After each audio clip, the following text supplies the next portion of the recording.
Welcome, one and all, to the American Folklife Center's symposium, Traditional Folklore in a Digital World. I'm Stephen Winnick, and I'm a folklife specialist here at the American Folklife Center at the Library of Congress. I'm here with several other Library of Congress staff members, John Fenn, Michelle Stefano, Theodosia Austin, and Elizabeth Schreiber Byers. And you may hear from any of us or all of us before this is over. We had a thunderstorm knock John off of a webinar he was hosting just last week. So no one knows what might happen, but we'll be ready for anything, or we'll try to be ready for anything. So today's panel will be about podcasting, and it features four wonderful podcasters who work in the folklore realm. Christina Downes of Crime Lore, Lamont Jack Purley of Jack Dappa Blues and the African American Folklorist, Mark Norman of the Folklore Podcast, and Aaron Manke of Lore and its media progeny. And there's a second panel 1 week from today, which focuses on social media. So we will get you that link as well so that you can register for that if you haven't already.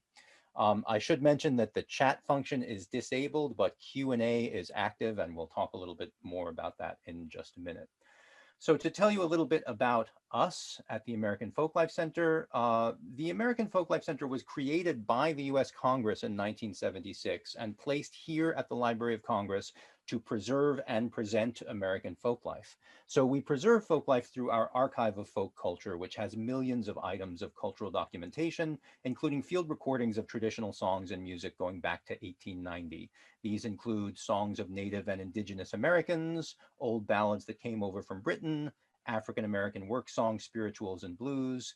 The first ever recordings of Korean music happen to be in our archive, and ethnic music of European, African, Asian, and other groups. We also have hundreds of thousands of photos, manuscript pages, and oral history interviews, including the narratives of formerly enslaved Americans recorded in the 1930s and 40s, the oral histories of the Veterans History Project, the Civil Rights History Project, and StoryCorps, among many others. So that's how we preserve folklife. We present folklife through public programming, including a concert series, a lecture series, and a symposium series, of course, of which this is a part. We conduct training in ethnographic field methods, and we have a range of publications. And in the current century, we have been making the shift from paper publications to online publications, social media, and other digital forms. And it's been one of my projects at the center in the 16 years that I've been here. I'm the last remaining staff member who was on our original AFC Facebook team and then founded our blog and our podcast, which are both called Folklife Today. And you can find all of these products and services at our website and our blog, which are loc.gov/folklife and blogs.loc.gov/folklife. So you can find more about us online. Now, the idea for this symposium came about 2 or 3 years ago. I remember proposing it in an exercise we did where we wrote our ideas on Post-it notes and stuck them around the conference room so we could move them and, match events with one another and that kind of thing. So that tells you it was pre-pandemic when we actually could gather in rooms at the Library of Congress. Very exciting. So there was a delay of a year for the pandemic itself, during which we didn't do much symposium programming. But we learned to do webinars like this in that time. And I think it's very appropriate that one of our first online symposia should be about finding folklore online. So in creating this symposium, we're recognizing that people all over the world use the internet as their first recourse to get news, information, commentary, and opinion, as well as entertainment. And while this sometimes involves websites of traditional media or even, dare we hope, libraries, it also encompasses a wide range of digital media, such as podcasts, blogs, Facebook, Twitter, all of that. So we certainly see this in the folklore world, and folklore is a favorite subject of many popular podcasts and social media projects. Now, in addition to the American Folklife Center's work in social media, the online and digital realm has attracted a fair bit of folklore scholarship. I would say in a general sense that the scholarship on folklore and social media tends to focus on emergent forms. That is to say, things like storytelling that occurs through Twitter and relies on the appearance of being true happenings that are being reported in tweets, or the world building aspects of conspiracy theories, conspiracy universes like QAnon, which thrive mostly in online forums. And of course, memes and their many uses. There have been numerous folklore papers about that. But it's also true that traditional folklore is spread, discussed, and performed or enacted in the online environment: folktales, legends, songs, jokes. So we've decided to pursue these panels on traditional folklore in 2021 with the hope of perhaps holding later symposia on emergent forms. So in inviting these four fascinating speakers, we are recognizing that many podcasts and social media sites about folklore present compelling content and they back it up with savvy online marketing. And some have earned their creative talent recognition as folklore experts and have spun off into published books, TV shows, and other media. And by engaging audiences across this range of media, these creative professionals are helping to define what the public thinks of as folklore. And so, as a major public folklore institution in the United States, and one that itself engages in both podcasting and social media, we felt that the American Folklife Center at the Library of Congress should be engaging with leaders like this, learning from them and their experiences, and allowing our audiences to meet and interact with them. And that was the inspiration behind these panels. So now some inevitable administrative details. My friend Lisa says, never call it housekeeping or half your audience loses interest. So these are the administrative details. The event will last about 2 hours. I will introduce the speakers in turn and they will speak for 15 to 20 minutes. And I might ask one question to a speaker right after their talk, but in general, we're going to hold the Q&A to the end. After our second speaker, there will also be a brief break of less than 10 minutes during which we'll play some podcast audio just to allow people to get away from their screens if they want to. On the Q&A, we're going to handle audience questions through Zoom's Q&A function. So you can type your questions into the Q&A window at any time. Our Library of Congress staff members will be going through the questions and selecting questions to ask on behalf of the audience. We find this is the most effective way to do this with so many people. We'll try to divide them fairly equally among the panelists, but we'll also be picking the questions that are most relevant to folklore themes and that kind of thing. So when you ask a question, please say whom you're addressing, even if you type the question in during that person's presentation. So please type, for example, Lamont Purley, how did you get into podcasting, if he's the person you're asking the question for. And that way, when we select questions, we don't have to keep track of when they were asked to know who they were likely intended for. Finally, in addition to the Q&A, I should mention that the chat function has been disabled. So, so don't try to chat with folks, but you're welcome to use the Q&A. I think that does it for our administrative details, so we can move to our first panelist. So our first panelist is Christina Downes. Christina is the creator and head writer and researcher for the Crime Lore podcast, among other things, and that examines the intersections between traditional folklore and true crime. She is also now the secretary, editor, and executive director of the Texas Folklore Society and an assistant professor in the Department of English and Languages at Tarleton State University. She holds a PhD in folklore from Indiana University, an MA in folklore from George Mason University, and a BA in Latin American Studies from the College of William and Mary, so a diverse educational background. She was managing editor of the Journal of Folklore Research for 5 years and is co-editor of the brand new edited volume Advancing Folkloristics, which considers current issues in the field of folklore studies and which I'm very much looking forward to reading. In addition to crime legends, her research has included representations of indigenous heroines in the United States and Mexico, injury narratives, and amateur crime-solving communities. And I'll say as an aside that Christina and I have a history of participating in historical reenactments. So, so there have been times in my life when I've been dressed in an 18th century sailor's uniform, singing a song, and I look over to my left and there's Christina entertaining President Washington walking on a slack rope. So these are the shenanigans folklorists occasionally get into. So please welcome the multi-talented Christina Downes. Thank you, Steve. And thanks to everyone for organizing this and for inviting me to be a part of it. I think I'm kind of the baby podcaster of the group. Crime Lore launched last October because it's always great to start a new project in the middle of a pandemic. And we have 9 episodes out. Hopefully 10th will be out next week. We're hopefully back on track, and I'll talk some more about that in just a second. I actually had wanted to do a podcast for a long time. It was kind of something that once I started listening to podcasts, I kind of had thought, oh, this sounds like it would be a fun thing to do. This sounds really interesting. And a big part of my motivation was also, and apologies to anyone who knows me and has probably heard this rant more times than they want to, but one thing that's always kind of troubled me as a folklorist is that the things that we study are really popular, and somehow or another, the discipline of folklore studies hasn't really been able to capitalize on that and hasn't really been able to connect with that. There seems to be a divide between how kind of the world at large engages with folklore and how folklorists engage with folklore. And I wanted to kind of help create a bridge there. I feel like that's something that's on us as folklorists. We need to reach out more and communicate better with the public about our discipline and the value of folklore studies. So my first kind of folklore concept was just a general folklore podcast. And that was probably something I started working on 6 or 7 years ago with a friend of mine. We started mapping out a bunch of episodes. We had lots of fun, kitschy titles like Don't Cry for Me, La Llorona, and Stop Trying to Make Fetch Happen, and things like that.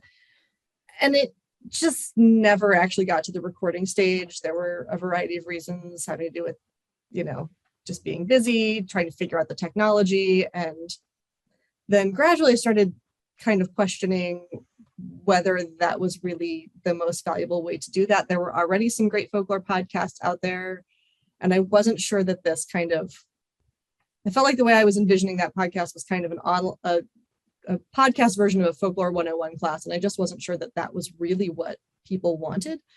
And maybe it is, and maybe I'll go back to this idea at some point, who knows, but it kind of got shelved for a time. And then I started about 4 or 5 years ago doing research on online true crime communities, mostly online crime solving communities.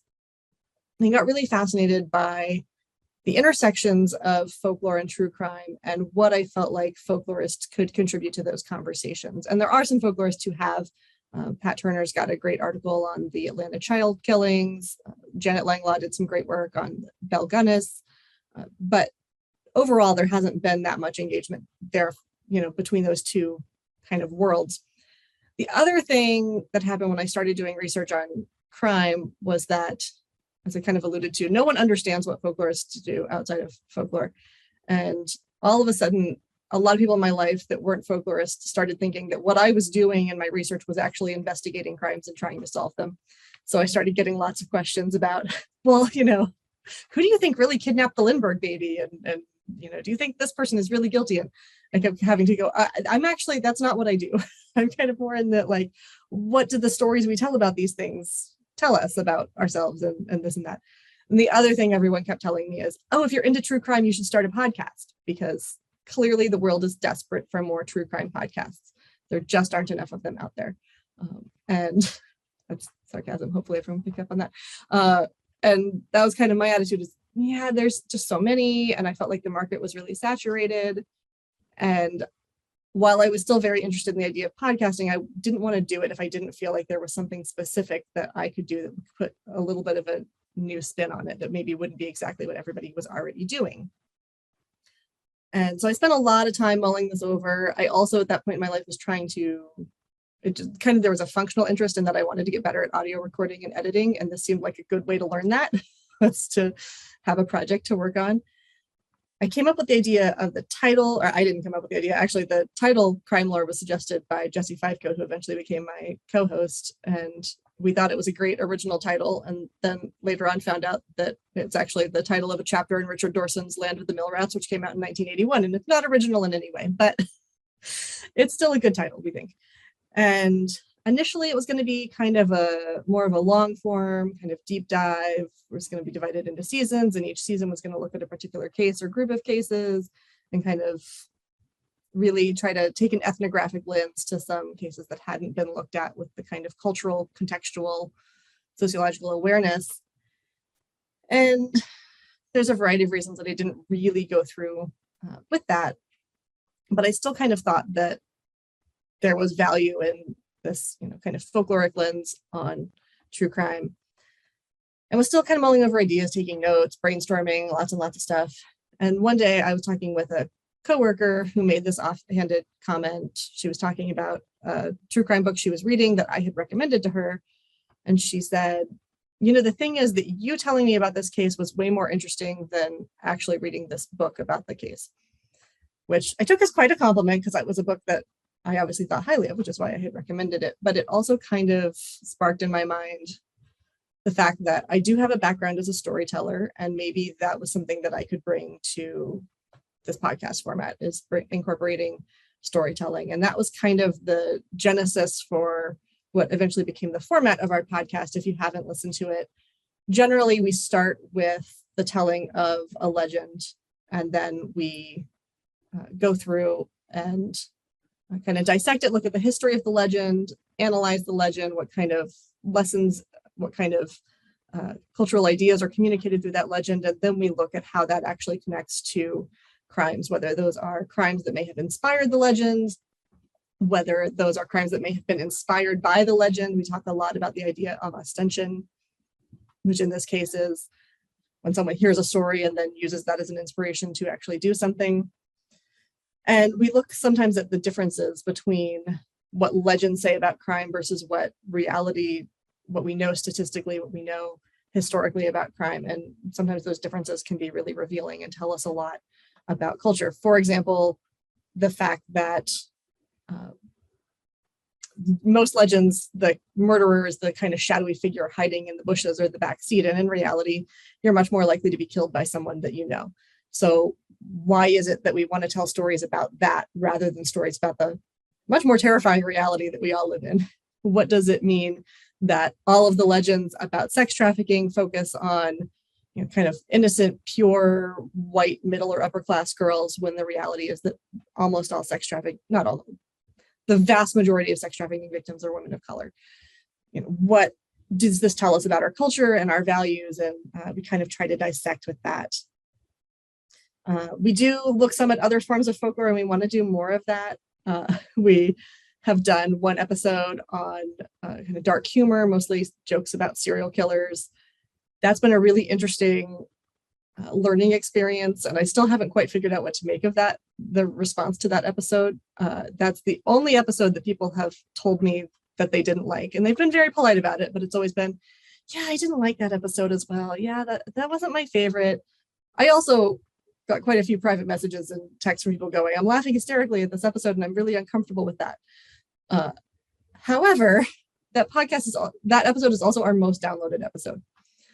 Now, of course, people downloading the episode doesn't mean that people like the episode. Those are, you know, some differences, but it's an interesting thing as looking to the future of the podcast to try to figure out what that means going forward in terms of, you know, breaking with those formats. I do have a co-host on the podcast, Jesse Fivecoat, who's also a folklorist. Jesse had some experience podcasting. He'd previously been on another podcast, and it started off with me just bouncing ideas off of him, asking him questions. He had a little more technical expertise than I did. And then he kind of started making comments about, you know, I'd like to get back into podcasting at some point. You know, I'd love to do a podcast again someday. And I finally just said, Jesse, do you want to do this podcast with me?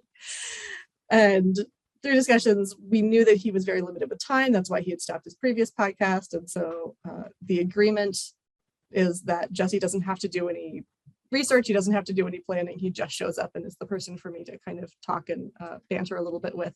He does, I don't want to minimize Jesse's contributions. He's a really well-versed legend scholar. And so he brings a lot of expertise from that angle as well.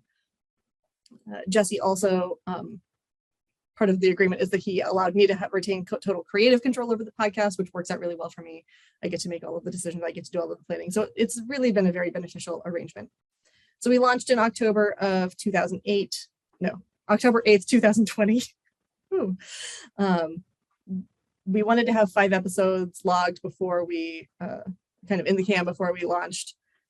We did have 5 episodes recorded. What would have been a smarter idea would have been to edit them as we go. That was one of the other learning experiences, because we recorded 5 episodes before I realized that there was a problem with our audio balance and that it was very difficult to hear Jesse on most of those.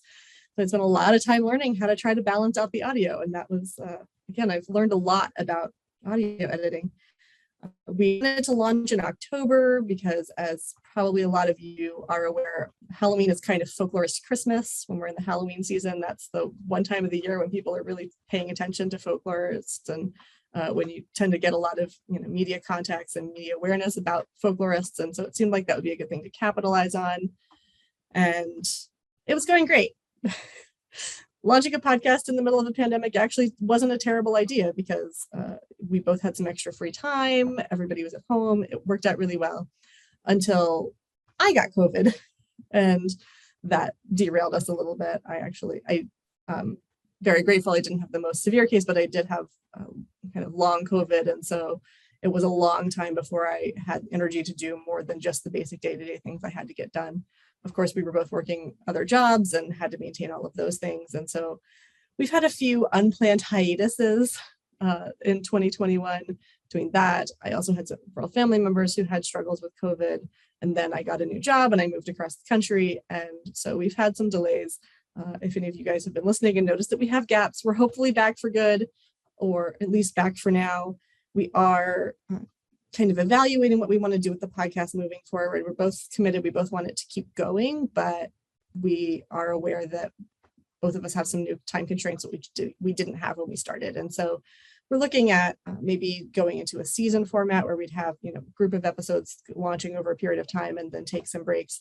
I feel like planned breaks would be much better than these little unplanned hiatuses we've been having. And so, we'll figure out how that goes forward.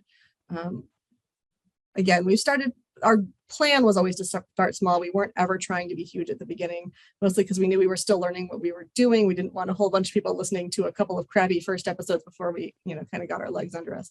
But we have done better, I think, than I expected for us to do.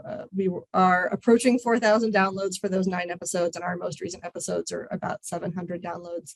Our most recent episode got over 100 downloads in the first few days. So it seems to be building some momentum, and hopefully if we actually can maintain a reasonable episode release schedule, that will continue. We were runner-up for a Twipod Award at the end of 2020. I think that hit right when I was very ill. My temperature was high and my oxygen levels were low, and I have some vague memories of this happening, but I have notes about it, so I'm pretty sure it happened. But yeah, so it's been a fun journey, and I think that we see lots of potential for it going forward. And I'm going to ask one question for Christina before we move to the next speaker, and then we'll do most of the questions at the end. But one of the things that interested me, Christina, was you mentioned having a background as a storyteller, and there's this issue that a lot of folklorists deal with, which is that we're scholars of folklore, but people assume that we're storytellers if we say we're a folklorist, and so they'll ask us to tell a story. And it's not not everyone who's a folklorist does that. But I think that in the podcasting world, being a storyteller is really what you are, even if you're a scholarly storyteller, if you know what I mean. So how do you negotiate that that storyteller folklorist connection that we all deal with? Yeah, and I think that's, all of us that are folklorists and also any kind of practitioner, whether that's storyteller or musician or anything like that, have to balance, because I think, it's the thing that our disciplines are always like, no, that's not what we do, except that is what I do, but that's not what we do. Right. But I think that, you have to engage your audience. And this is a thing that I think other folklorists are engaging with in ways that they may not realize. When you're writing a scholarly book, you still have to make your audience care about the people whose lives you're documenting. And I think if we look at some of the ethnographies that we all go back to, those writers are really good storytellers, and that's part of what's made them the excellent scholars that they are. And same thing with when you're teaching a class. If you're being a successful lecturer, there's a lot of overlap there with storytelling. I have moments from lecturing, which I really relate to moments I've had as a storyteller on stage, where you kind of look out at your audience and you realize, oh wait, yeah, I totally have them right now. I can do anything I want with this audience, within reason. But I think the biggest difference doing it in the podcasting format is that the audience isn't right there.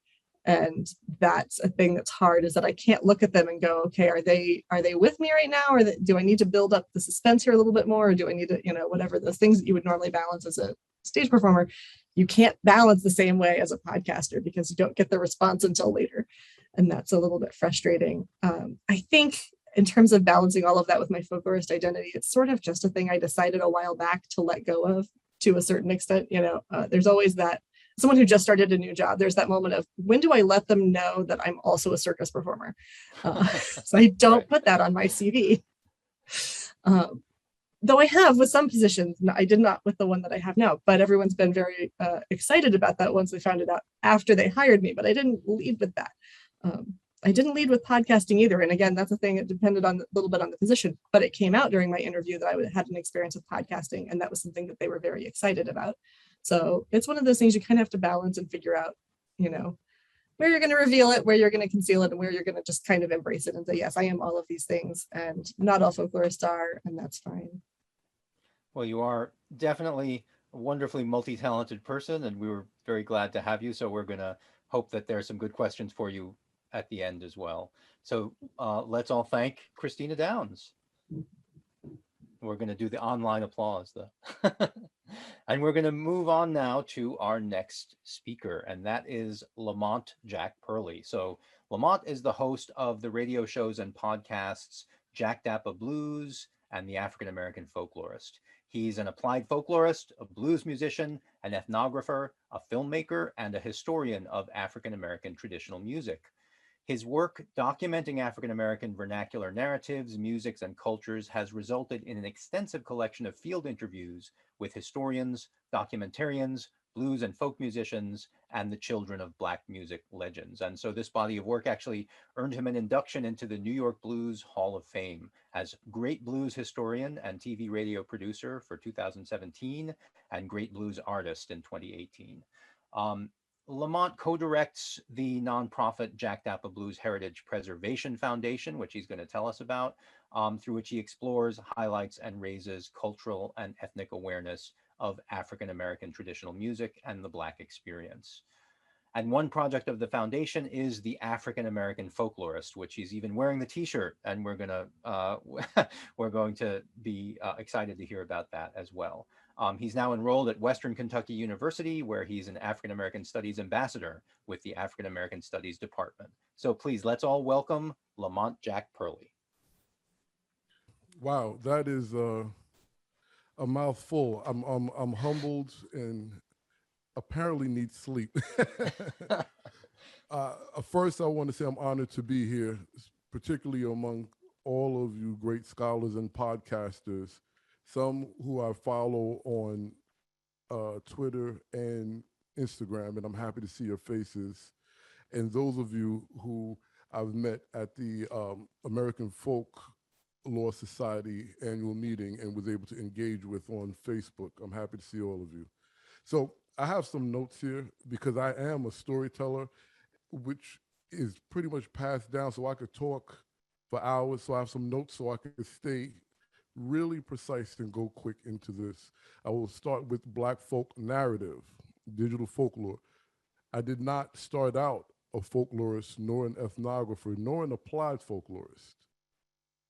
Okay, so what I'll start with by saying, when it comes to the word narrative and folk narrative in the space of folklore or the discipline of the study, it has a specific meaning. But for me, folk studies and African American studies are intertwined. So my work is predicated on literally Black folk narrative, Black folk traditional music, Black folk culture, everything that goes under that term, Black folk, African American. I use them interchangeably. There's many reasons why. This is why I have notes, because I can go into that, but we don't have time for that. Just to give context of my work, it is applied. So it's for the community, it is for the academic space, it is to bridge the gap between the two, and it's also used to go back and uplift and reposition the people of the blues, again, AKA Black folk. Slide 2, please. So my digital platform in this space started with talking about the blues, maybe 2011. It says 2011, a little bit before, around something like that. And it was just simply a blog and a host for my interviews, podcast, and field work. Now, again, I did not understand at the time what I was doing was field work, right? I will explain the use of utilizing the digital platform later. However, I will give you a brief summary of how I came across this path. Next slide, please. So if you see the picture of me next to Deacon Walter Purley Jr., that is my father. In about 2005, 2005, he had passed. So we all ended up going to Louisiana, which we spent a lot of time in, but this time we went there to bury him. I also buried my grandfather as part of the story. So what happens is we're in Louisiana, and we're in Belrose, Louisiana, which is predominantly Purleys. There's a big church, and right next to this big church, there's a burial ground where you see me in a picture. That is the Purley burial ground. Across the dirt road, because we're in the backwoods, is a shotgun house where the repast was happening. In this repast, there's blues, traditional blues, country blues, and Black spirituals being played. And it was a spiritual awakening. I was not unfamiliar with the music, considering my upbringing and my household, but there were connections being made. And then about a year later, my grandfather, my mother's father, passed. Now he and my mother's mother, they start in Gloucester, Mississippi. So everybody from Mississippi, Chicago, Detroit, and Baton Rouge, we all meet in either Washington or Virginia. My grandfather was a soldier, so he was buried in a military cemetery. And the same thing happens: country blues, Black spirituals, and all these people spread out in particular places, not just everywhere, but in particular places, all rooted in Mississippi and Louisiana. So I come back to New York, and I was at this time a lyricist, an MC going into filmmaking. I was in school for filmmaking, but I began to ask questions of my family, to my family, to my mother, blessed the dead, my uncles, and those who are still alive. And I come to realize I am the product and child of the Great Migration. And this music that I was listening to was calling me because there was a call on my life to share these stories. I got really excited. And as you can see, I bought a guitar and I stopped rapping. I understood why my rap style was the way it was. Now, a lot of you heard this, so forgive me, because I tell this story often because this is what got me to this space. And I begin to put pieces together. So I begin to look for people who had similar experiences. Initially, I was only finding non-Black people in the blues space. I stumbled across the Lomax collection. I stumbled across Library of Congress. And I would have to say, and everything connected to Library of Congress, I want to thank you because your content allowed for me to produce the content that has me sitting on this platform now. So I began to find other Black people my age and a little bit older, and I also began to go through these documents, and I find a lot of stories about Black people, but not necessarily documented or presented by Black people. And in my studies, my wife walks over to my workstation and says to me, "Hey, babe, you know that older white guy that likes to record older Black guys in the country?" I said, "Lomax." She said, "That's what you do." So that was when I found out I was a folklorist. And then I began to find out I'm an applied folklorist because my work has always been predicated on reconnecting my people, the blues people, to their story. Next slide, please. So that was the birth of Jack Dapper Blues, which again initially started as talking about the blues. It was talking about the blues, but as I began to realize what the calling on my life was, what I was actually doing, and the industry, for lack of a better term, or the practice, right, the discipline that I was partaking in was folklore. As a folklorist, as an ethnographer, the creation of the Jack Dapper Blues Heritage Preservation Foundation was born, right, which has two chapters. It has the Jack Dapper Blues Radio, and it has the African American Folklorists. And to this day, it continues to specify the work that I do. I utilize radio, digital content, and I publish print newspapers. Next slide, please.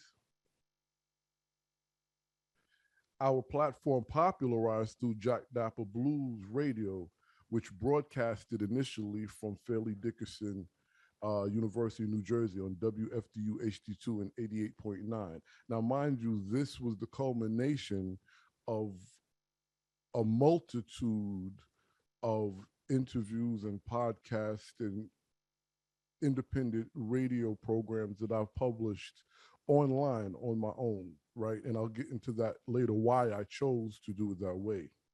And during this time, I began to produce video interviews and mini documentary series specific to the blues people, and African-American events that shifted the people in their expression. Again, another upgrade of talking about the blues. However, this stage is when it became more active in regards of being interactive, which is what digital platforms tend to be, right? Rather than passive media. Next slide, please. All of this led to the African American Folklorists, which is what I am, right? But there are so many of us who do not know of African American folklorists who's made significant contributions of the blues people and to the blues people. So I found an urgency to specify that those past and those present. So for the very first newspaper, I interviewed Wanda. And then for the next one, I interviewed Todd Lawrence. And again, the concept is to merge independent and community scholars with the academic arena as well with the layperson.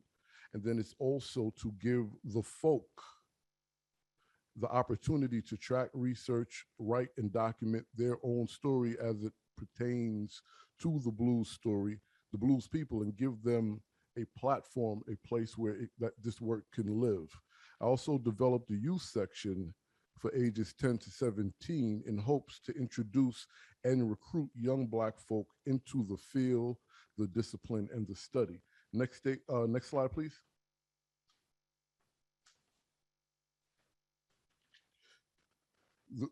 Reconnect the story of the blues people is the fulcrum, is the foundation, is the basis of what all of this is about, and how I even ended up becoming a folklorist and ethnographer.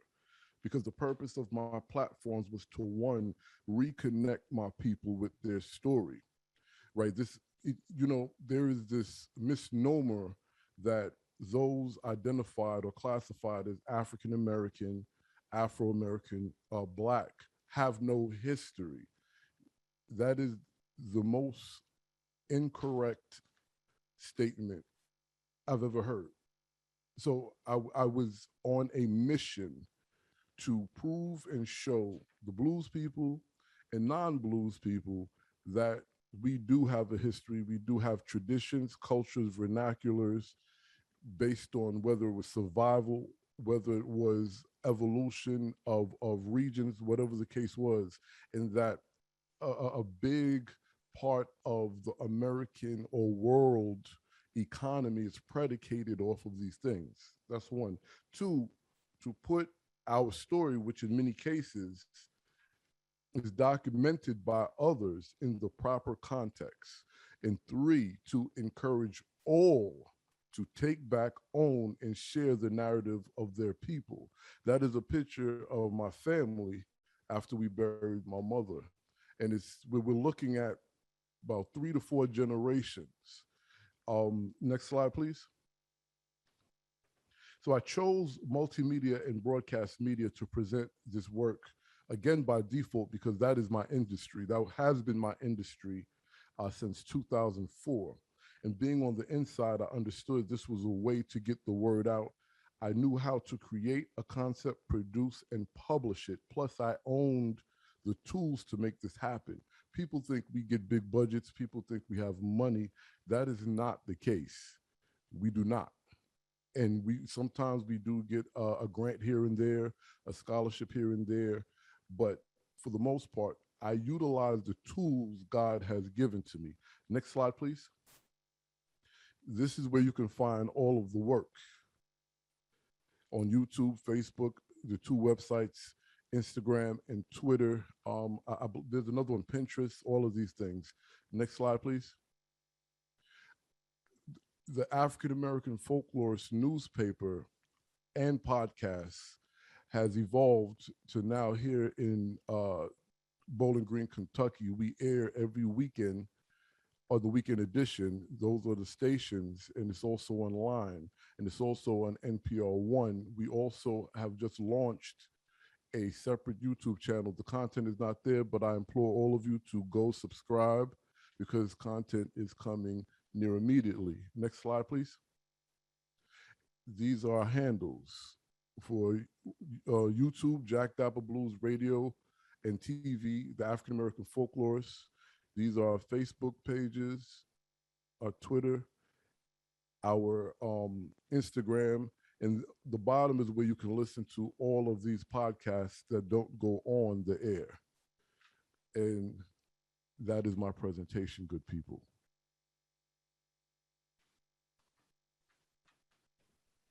Thank you so much, Lamont. And, it's definitely the case that one of the major parts of our archive is musical, and you're the one music person that we asked to be on this particular panel. And I wonder how you think that music archives of the kind that we have at the Library of Congress can help inform your work, the work that you want to do in revealing the story of African American music. Great question. Great question. I have a specific answer, right? A couple of years ago, there's this group on Facebook called the Real Blues Forum, and they put out the call about Elijah Cox. No one knew who this guy was, et cetera, et cetera. So a couple of guys who understood my work and knew the depth of my work reached out to me and asked if I could kind of put it in proper context and find it.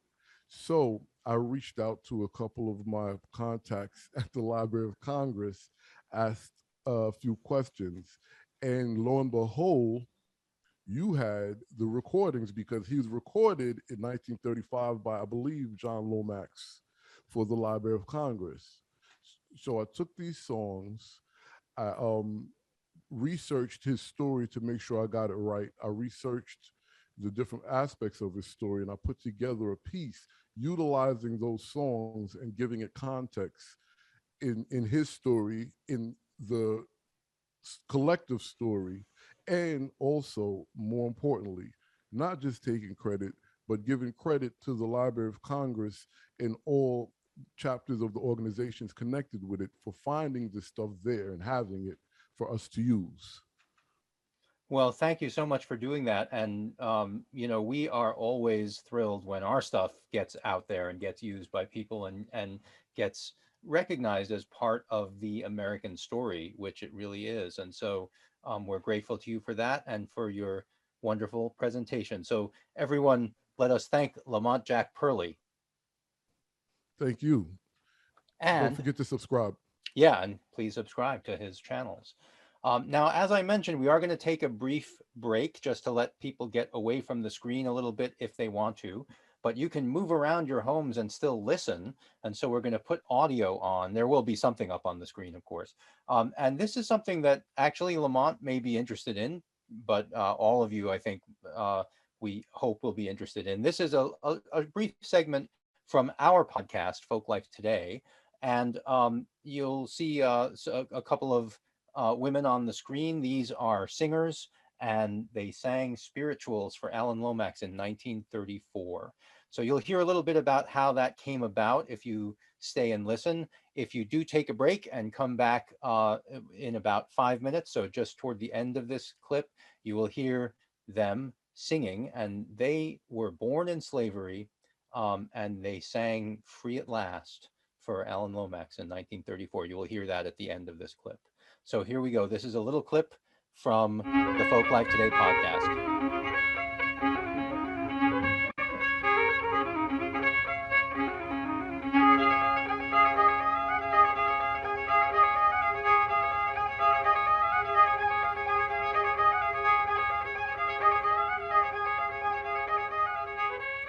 Welcome to the Folklife Today podcast. I'm Stephen Winnick, and I'm here with my colleague John Fenn. Hello, everyone. We're folklorists at the American Folklife Center of the Library of Congress. John is the head of research and programs, and I'm a folklife specialist, as well as the creator of the blog Folklife Today, which you can find at blogs.loc.gov/folklife. And today on the Folklife Today podcast, we're going to talk about some more hidden folklorists. As we've explained before, hidden folklorists includes people whose contributions to folklore are generally overshadowed by their work in other areas. So famous novelists like Ralph Ellison or filmmakers like Nicholas Ray. Right. But in the idea for hidden folklorists, I was also inspired by the book and film Hidden Figures and some public events we held at the Library of Congress which focused on that story. So there are also hidden folklorists whose folklore work was insufficiently recognized because of racism or sexism or other forms of discrimination. So we're heading to Louisiana to look at the work of 3 people we can consider hidden folklorists. So does anything spring to mind when I mention the name E.A. McElhenney? Isn't that the signature on a bottle of Tabasco sauce? Exactly. E.A. McElhenney is the son of the man who invented Tabasco sauce, and his name used to be on every bottle. But he also collected spirituals. So he's one of our hidden folklorists. And the others are the women he collected from, Becky Elsie and Alberta May Bradford. Thanks to McElhenney, John and Alan Lomax also recorded Bradford and Elsie in 1934, and we have those recordings in the archive. Great, let's hear one of those. The spirituals on this record were sung by Becky Elsie, 86, and Alberta Bradford, 73, who in their younger days were slaves on the Avery Island plantations. They've recollected these songs over all these years and still have the wonderful voices to sing them as they should be sung. Songs were recorded in Lake Arthur, Louisiana in the month of June 1934.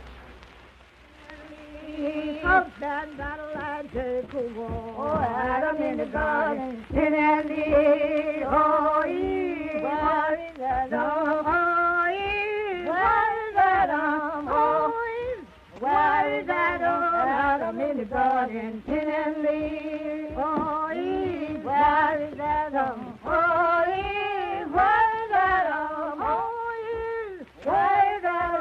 Adam in the garden, in and the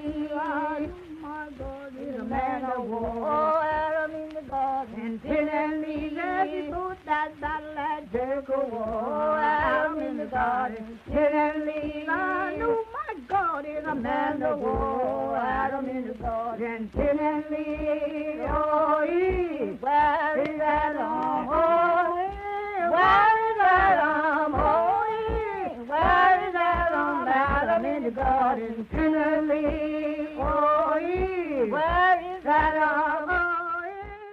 So, Steve, in writing your blog post on this, you got to the bottom of the mystery. Can you explain what you found? It's actually quite funny. It's a letter from John A. Lomax to his then fiancée, Ruby, and the return address is by the side of the road. Now Alan is going alone 40 miles with Alberta to find Becky, her singing partner, not certainly known to be alive. These 2 old slave women sang for Mr. McElhenney over 100 spirituals. I can't go because over these roads the car might go down. Alberta is hefty, and Alan's wings are aquiver with impatience for freedom and independence. This reveals what must have happened. When the Lomaxes arrived at Bradford's home on June 17, 1934, they found that Becky Elsie no longer lived within a few miles. She had apparently moved to a home near Lake Arthur. The previous day's torrential rainfall had left the roads awash with mud. The recording equipment and batteries were heavy, and the result was that the Lomaxes couldn't be sure the car could carry all 3 of them, as well as the equipment, as far as Elsie's new home and back, without breaking down or getting stuck in the mud. Now, John and Alberta were both rather stout, and although Alan Lomax was a bit hefty in later years as I knew him, he was at that time a slender youth of 19. So the course of action they decided on was that John Lomax would have to stay behind because of his weight, and Alan and Alberta drove off together. And I think keeping these songs in our collective memory was the most important imperative for Alan Lomax and the singers alike. Yeah, I mean, deeply evocative songs for sure. And we want to play one more, but we do want Alberta Bradford and Becky Elsie, our two hidden folklorists featured in this segment, to get the last word. So the song is Thank God Almighty, I'm Free at Last. Yeah, I'll just say I got goosebumps when I first heard it, to hear these singers who'd been born in slavery sing this song saying free at last, thank God Almighty, I'm free at last. And as you say, to think about what that song has meant in American history, being part of Dr. King's I Have a Dream speech also, it resonates down the years in these ways. And to hear this early recording and to know that these two women singing it had been born in slavery and gone through emancipation and gone through hard lives under Jim Crow, also Reconstruction and, into the Jim Crow era. It's just amazing to hear their actual voices singing this song. So before we hear it, we also want to thank our engineer, John Gold, and all the colleagues throughout the Library of Congress who help us deploy this podcast. And now, to sing us out, Alberta Bradford and Becky Elsie with Free at Last.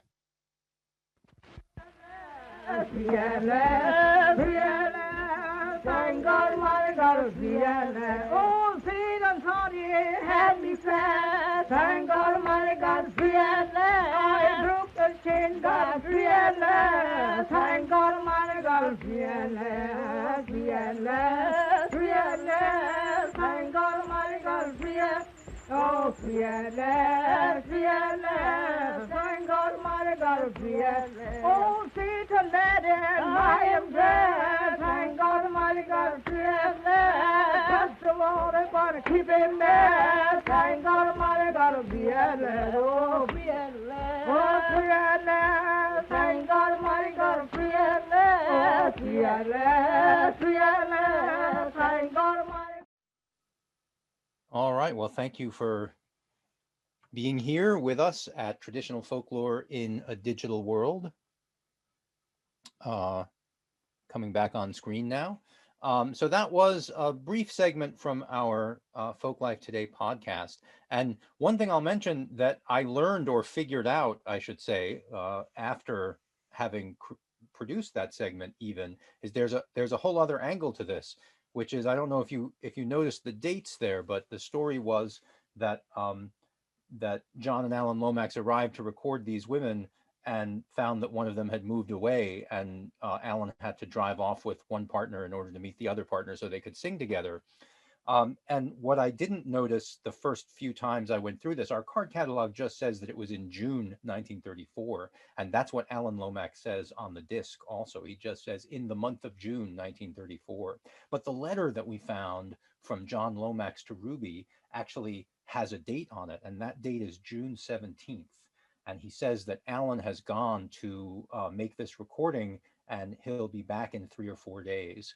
And if you think about that, if you assume that the days in between were the travel days, and the days required for finding Becky Elsie, then the date on which they recorded Free at Last was probably June 19th, 1934. That is, of course, Juneteenth, the date on which African American emancipation is celebrated within the African American community.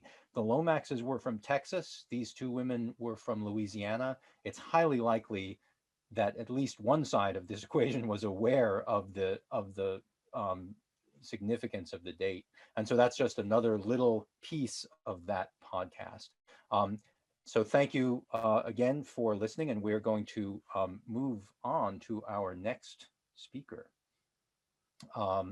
So our next speaker is Mark Norman, and he is the creator and host of the Folklore podcast, which examines many areas of folklore and folklife, including legendary creatures, ghosts and the supernatural, fairy belief, seasonal customs, storytelling, material culture, and many other aspects.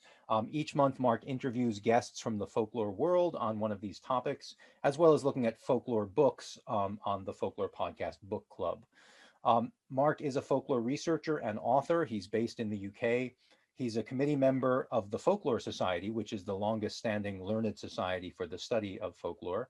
And he's one of only a few researchers specializing in the field of black dog apparitions. If you're a Harry Potter fan and you remember those scenes where Sirius Black is roaming around as a black dog, that was all based on the English folklore of the black dog apparition, a scary sort of ghost that you find in Britain. And so Mark holds what is believed to be the UK's largest archive of black dog sightings and eyewitness accounts spanning 900 years. He's the author of the books Black Dog Folklore and Telling the Bees and Other Customs, and the curator of the Folklore Library and Archive. And he'll tell us about all of these great projects. So let us all welcome Mark Norman. Thank you very much for inviting me. We were saying before this event started, probably the only way that I would have appeared at a Library of Congress seminar would have been online, because I am indeed in the UK. So it's a great opportunity for me to be able to join all of the other wonderful panelists that we have already seen and heard, or will in just a moment.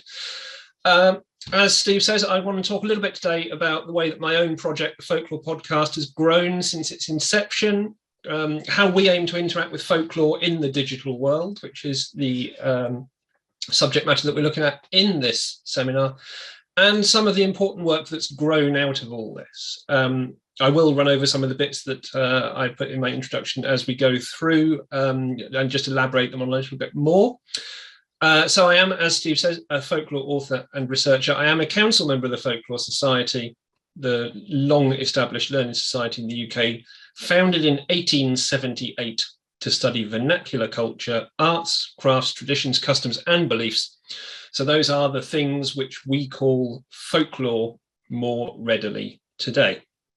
As you'll see on the next slide, and we have already referred to these, I am the author of the books Black Dog Folklore, which examines spectral dog beliefs. The book concentrates on the UK, but they are a worldwide phenomenon. In fact, Christina, I believe, is in Texas, where they tend to be white and not black. I'll just throw that one in.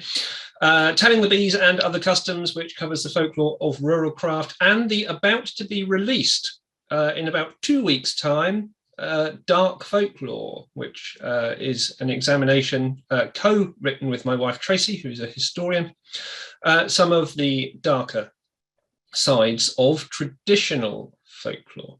I also contributed to titles such as Magical Folk and Fairy Tales and Folklore Reimagined, and I write a newspaper column on folklore-related topics. But more importantly, I am proudly an independent researcher.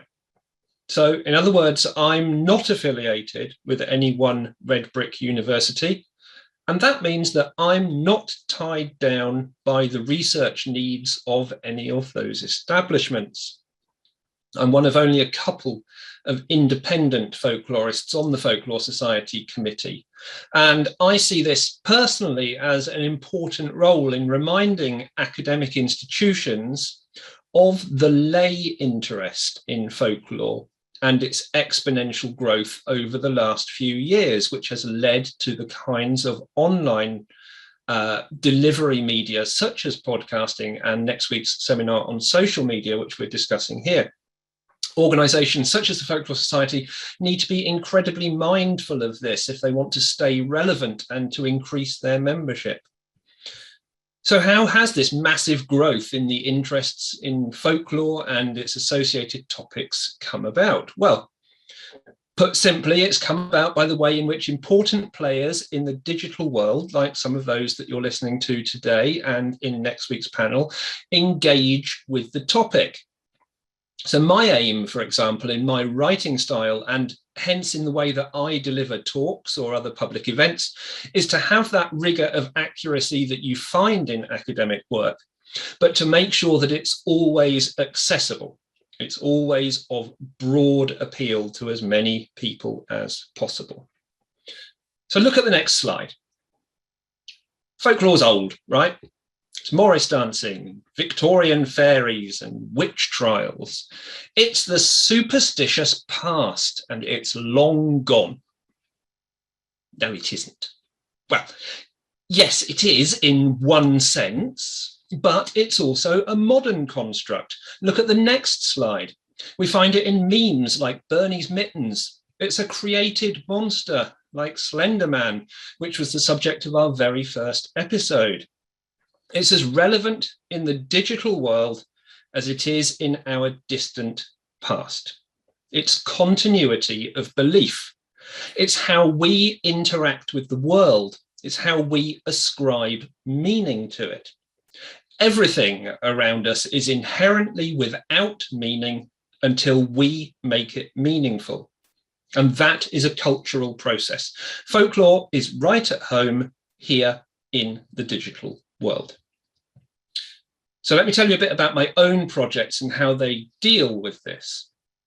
On the next slide, you'll see the logo for my main podcast, the Folklore podcast, and the web address. It began in the summer of 2015. That's not too far distant from when Aaron began his podcast, Law, which you'll hear more about in a minute, but it pitches in a slightly different way. So it started originally as something of an experiment. I'd been looking for other podcasts which dealt with folklore in the way that I like to deal with it, accessible, but looking at the educational side of the subject. And I came to the conclusion that it wasn't something that was really being done in that way at that time. So I decided I'd set something up and give it a go and, see what happened. It was only ever intended to be a short-term thing. It was supposed to be something of a hobby, really. But here, speaking on a panel at the Library of Congress 6 years down the line, it's evident that it's kind of become a little bit more than that, maybe. At the start, episodes alternated twice a month between a guest interviewer and those on subjects which I'd written myself. And these were sometimes based on talks that I'd given at conferences previously or other articles and things that I'd written.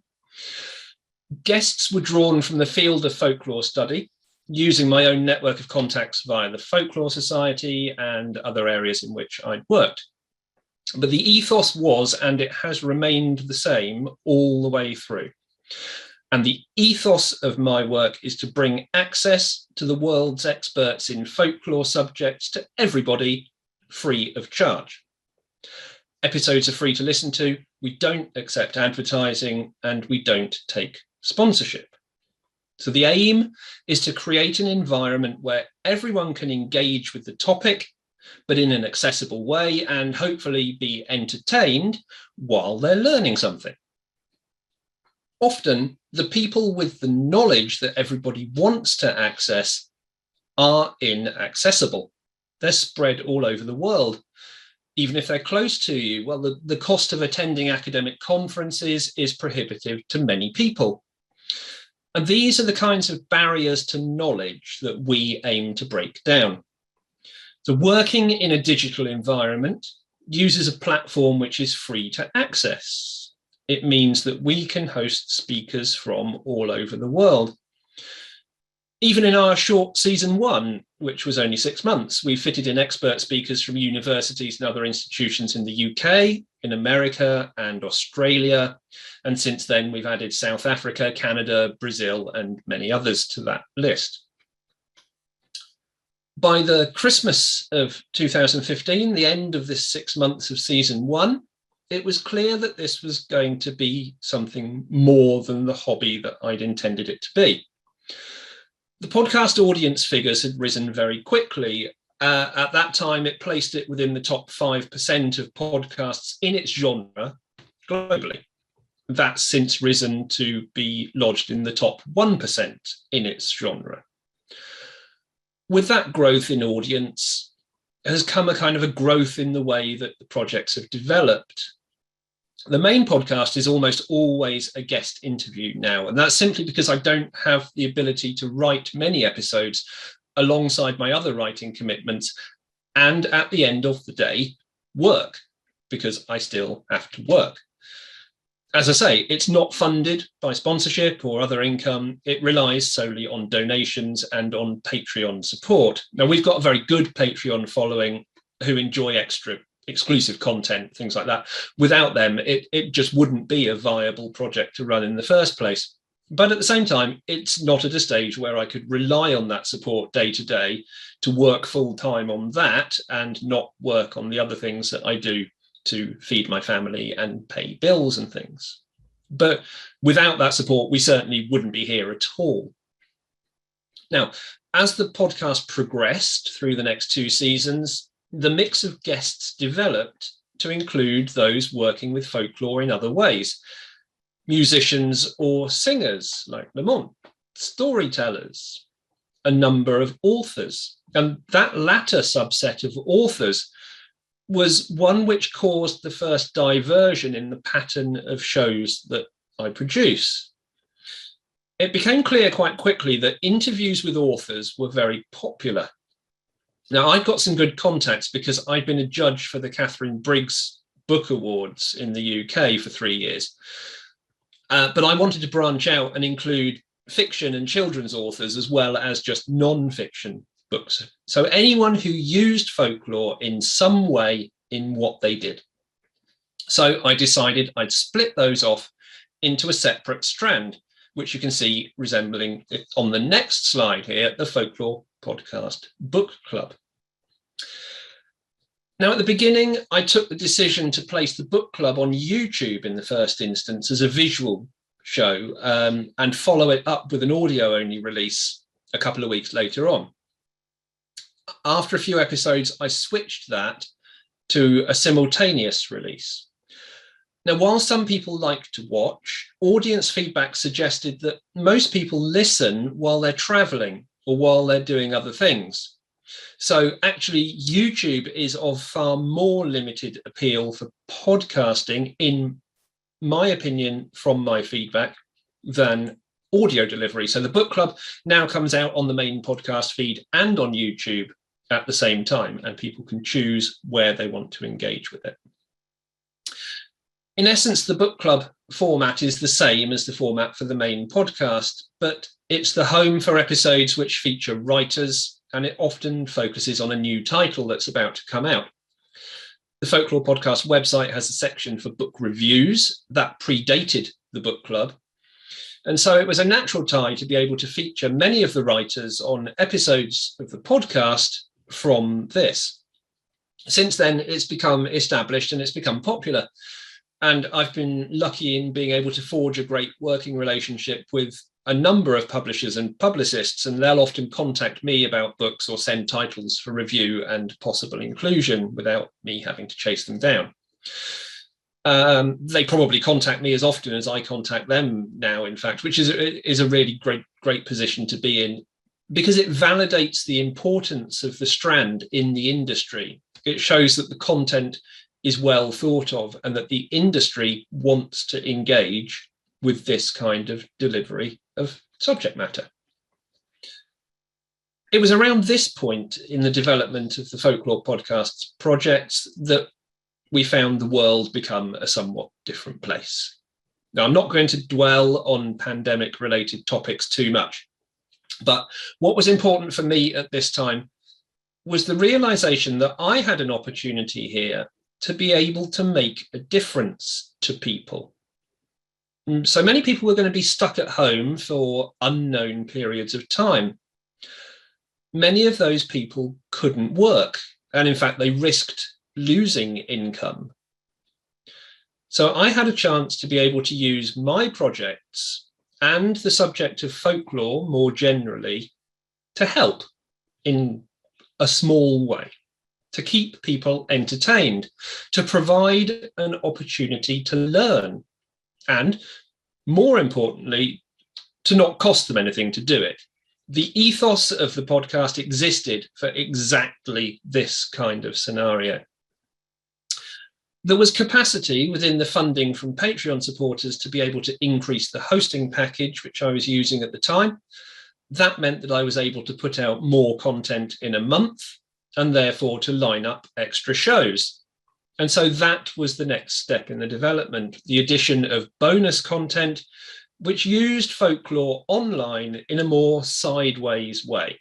So we included actual plays of role-playing games with folkloric themes, recordings from archives, conferences, and up to the number of shows on the main feed during that lockdown period. And it was also at this time that 2 more projects were added to the stable, and this time in slightly different format. The first of these, on the next slide, is the Folklore Podcast Lectures. And this used the Zoom platform to set up a virtual lecture in the same way as many other places did at the time. But rather than using a webinar format like we are today, we aimed for an illustrated talk followed by a Q&A where the audience had the chance to directly question the speaker and also to chat with each other during the talk via the text chat. Again, the content was of a high standard, but the format was accessible. And interestingly, this started to build a whole different sense of community. There was a small ticket charge for these events, but the larger part of that was given to the speakers for their time. And we retained a small percentage ready to cover the hosting fees of putting this whole thing together. Now, when I say that a sense of community was built up through these, I'm referring to things like audience members rebooking, running jokes between lectures, people starting to insist that they tweeted photos of what they were knitting while they were listening or what their cat was doing. Now, that's really a case of folklore in action, as well as folklore being delivered as a topic. The second new project grew from the first. People really enjoyed the lectures and they wondered about the viability of doing a similar sort of event, but as a longer form thing. So I connected with an author working in the field of folk horror, Howard David Ingham, who'd been giving similar online talks to me. And together we developed the first larger event, which you'll see on the next slide, we branded Rural Gothic. Later, we brought in Icy Sedgwick from the Fabulous Folklore podcast as a third organizer.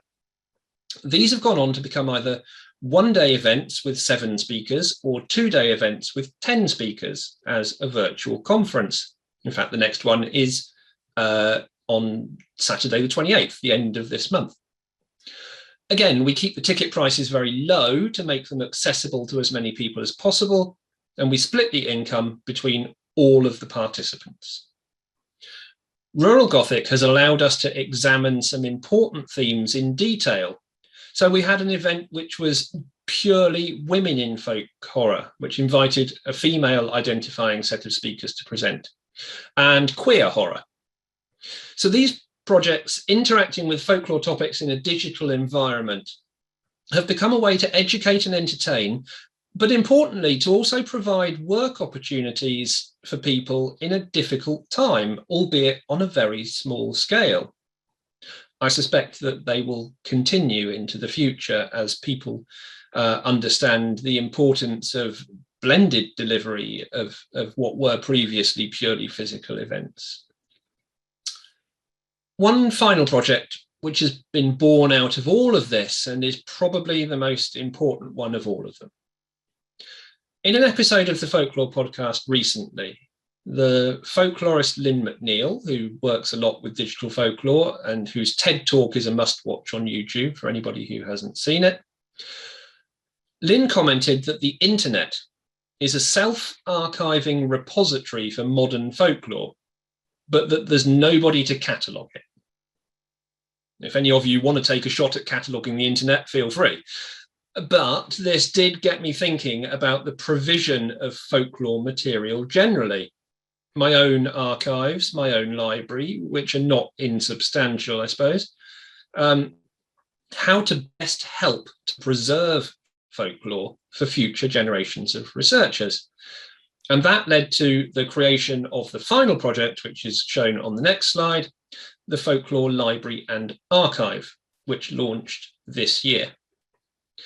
Now, the remit of the Folklore Library and Archive is to preserve and make available for the future folklore material in all of its forms, print, documentation, audio, and video. It's purely volunteer-led, and it receives no funding at all outside of donations.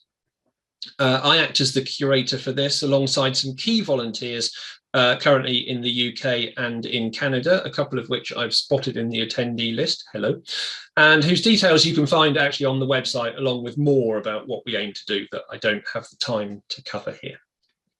We've already been very fortunate in taking on a creative consultant in the form of UK folklorist and curator Jeremy Hart, and a patron, the well-respected writer Michael Rosen. And we've had the opportunity to do some very important work already, and not least the saving of the archives of the late Anglo-American folklorist Venetia Newell from the open market. That project necessitated fundraising around £3,000 in quite a short space of time, which we did partly from donations and partly from a day of talks with some of the UK's top museums and libraries and archives, including the British Museum and the British Library, with all of the proceeds from that going to the appeal. We were successful in that appeal, and we now have all of Venetia Newell's archives, which are being catalogued, and where copyright allows, are being digitised, with a copy of that also being given to the American Folklore Society and the UK Folklore Society alongside our own archives. That digitisation is a key part of how we'll be working with all of the folklore that we curate moving forward, making as much as possible available freely online, and where that isn't possible, being able to supply it within copyright regulations on an application basis. We won't be charging to access our materials, although obviously donations are always welcome to keep the project running. But our aim is for the Folklore Library and Archive to become a vital and important resource for future researchers. So we're constantly adding audio and photographs and video as we go along, as well as updating catalogues. And we've relocated the Folklore Podcast Book Club to fit more naturally within the audio archives of the Folklore Library, for example. As with any volunteer-led project, we are, of course, working under certain constraints. Now, one of these is financial, but the other one is most definitely time-related. There are never enough hours in the day to be able to grow projects as rapidly as any of us would like to be able to do it, I'm sure. But we do get some amazing help, and this is another way where we are able to digitally engage with the users and with the material, and also provide more opportunities as well. So we have volunteer book reviewers, for example, volunteer artists, contributors of written pieces, and some who do occasional research from time to time. We've also been able to offer a couple of digital internships via the Library and Archive, meaning that up-and-coming researchers or students get an opportunity to work with the material. We get some volunteer help, and in return, we're able to provide a hopefully useful reference moving forward for them. So it's a kind of win-win situation on both sides. So to wrap up, from a humble and unintentionally popular start, the Folklore Podcast has hopefully grown to provide a really valuable stable of projects for those who are interested in traditional folklore beliefs and practices, but with the chance to break down geographic and economic boundaries via the digital world, to give everyone that free access to expert resources that our ethos alludes to. And I hope that people continue to find the output of what we do meaningful and valuable. Now, I'll finish off by leaving these contact details on screen, if I may, for just a moment, because at the end of the day, engagement with the material and the content providers is such a valuable thing. So if you want to know more after the Q&A later, or if you'd like to explore ways of working with us, or just want the chance to chat, or want to send us some photos or recordings that you have that you want to put copies in the Library and Archive, whatever, we welcome any contact from any of you. It's always great to engage with the audience, and opportunities such as this seminar are so valuable to do that. So thank you, everybody, for sticking with it. And thank you, Steve, for giving the opportunity for me to contribute. Thank you, Mark. Thank you so much for being here and for telling us about your wonderful projects, all of which sound fascinating. The ones I've experienced, of course, the podcast itself and the book club, but the library and archive just sounds like it has potential to keep going and be a great resource for everyone. I do have one sort of observation and question, which is, one of the things that was interesting about the founding of the Folklore Society as well as the journal Folklore was that they occurred sort of within the the the lifetime of the person who coined the word folklore, right? Yes. So folklore was a new word at the time, and so when they created the Folklore Society, it was merely because no one else had ever created such a society before. But nowadays we have a situation where there already were folklore podcasts, but you had, I think, the genius idea of calling your podcast simply the Folklore Podcast, which is I think a marketing coup in the sense that it makes it sound like it's the one automatically. Was that in your mind at all at the time, or were you thinking about the society, or what was the idea there? I wasn't thinking about the society, and the podcast is not affiliated with the society in any way. It just so happens that I am on the council of the society, but the two are not connected at all. I toyed with some ideas. Somebody in the room had already taken law as a name, so I wasn't going to go with that one. What are you going to do? But it just... you can go through these processes of thinking, oh, that's quite cool, or that's quite arty, or there's a good pun in that. But at the end of the day, it kind of fits what we're trying to do. It's a podcast that's talking about folklore. It just seems like the logical choice of a name, really. And I'm glad we went with it, because you don't need any other descriptors to go with it. You know what you're going to get. Yeah, that makes a lot of sense too. It's not only marketing genius, it's also truth in advertising, so that's great. Well, thanks so much, and you're welcome. let's all thank Mark Norman, and we are going to move on to our next and final speaker, and he's been alluded to several times and his podcast has been invoked. So he is Aaron Manke. He's the creator, producer, and host of the hit podcast Lore. Lore is, of course, an award-winning, critically acclaimed podcast about true life scary stories. So we've got resonances with Mark's podcast and also with Christina's, with the true life, true crime kind of story. Each episode examines a dark historical tale in a modern campfire type experience. And Lore exposes the darker side of history, exploring the creatures, people, and places of our wildest nightmares. Because, as the tagline goes, sometimes the truth is more frightening than fiction. Lore has garnered many thousands of 5-star reviews on Apple Podcasts and many 100 millions of listens. Its popularity led to the creation of the Lore television show on Amazon with Aaron as an executive producer. He also has spun Lore off into a successful World of Lore book series. There's one of them up above my head here. So that's another project of Aaron's.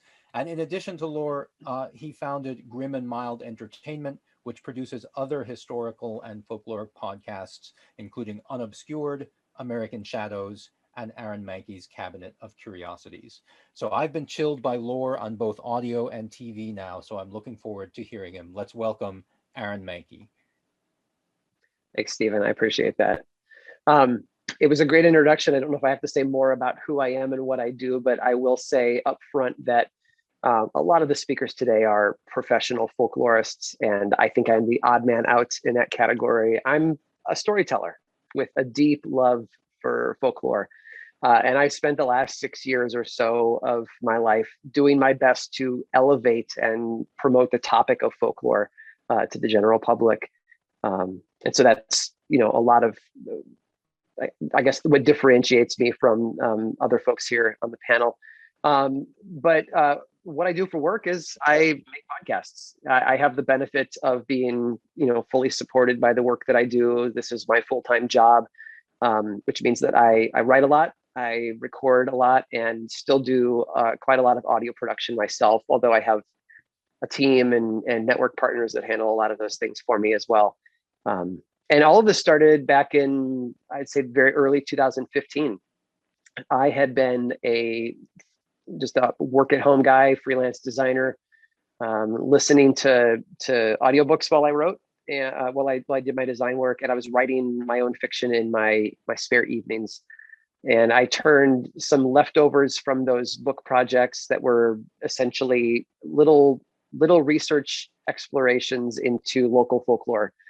I live in New England. It's a very heavy laden place when it comes to folklore. There's a lot of depth there, a lot of darkness. And so I mined a lot of the local lore for stories to weave into my novels. And I decided in the very early months of 2015 to start crafting some essays that I could potentially hand out to folks who read my books to say, hey, if you liked that little bit that you found in there, you might like the actual details behind that.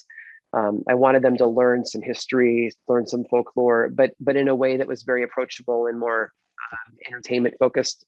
So more of a conversation between two people across a table than a lecture style. And the experiment in writing a number of those essays went well in some ways. You know, I finished them. A lot of writing projects just never get finished. And so I felt good that I finished them. But at the same time, I had a number of friends tell me that handing out a PDF on the internet might not be the best way for folks to read the information, especially when it came to small mobile devices in their hands. PDFs don't work too well for that. So I almost gave up. I actually almost threw it all away and decided at the last minute that since I had a microphone and my computer came with an audio editing program on it, that maybe I should record myself reading them, put all of those files into a zip folder and let folks download that and do what they wanted with them. And after recording one and realizing that my audio production skills were lacking and that the audio quality from the room I was in was very, very poor, I added some music to the background to, however it helps. You know, it's like adding an Instagram filter to an already bad photo. It might make it a little nicer to look at, but at the end of the day, it's still a bad photo. But nevertheless, that's what I did. I sent a first draft of a story to a friend, and he said, don't give this out the way that you expect to. This is a podcast. And this was March of 2015. I think the only really popular podcast at the time was Serial, which had sort of rebirthed, a field that had been around for a decade or so, but gave podcasts a second kick in the pants. And I thought to myself for a while that I don't know that this is right for it, but that was silly. Oral storytelling fit very well with what I was doing, and podcasting is just sort of the modern iteration of oral storytelling. And so I launched it, and for a good month, lore kind of hovered in this, 100 downloads a day sort of realm where I had no expectation. I had no frame of reference. I didn't know if that was good or if that was bad. I just watched the numbers every day. And then about a month after I launched it, I saw the numbers change, and I thought I had broken something because one day it went from 150 downloads to 350, and then the next day it was 850, and then it was over 3,000, and then 10,000, and that was all in the span of a week. And I didn't have a good enough grasp on the industry that podcasting is, or even was then, to explain why things were changing. And I thought maybe a Google search engine bot had started cataloging things incorrectly, or I don't know. I broke something. And it turns out that it was iTunes. At the time, Apple Podcasts was called iTunes, and they had featured lore in the new and noteworthy section at the top. And that was drawing people in, and they were not only testing out the podcast, but they were sticking around, which, the new and noteworthy for a lot of podcasters seems to be the holy grail. They want to get there. But it's not a magic bullet. You have to keep people. And I somehow was retaining the listeners that found the show. And then things moved very quickly from there. That was March. That was mid-April at that point that things took off. By August, I was getting multiple emails a week from production companies that work in television that wanted to adapt the podcast for TV, literary agents, publishing companies, lots of contact, lots of reaching out. And by July of that year, I think episode 8 had maybe just come out. The Castle, about H.H. Holmes, the Chicago World's Fairest serial killer.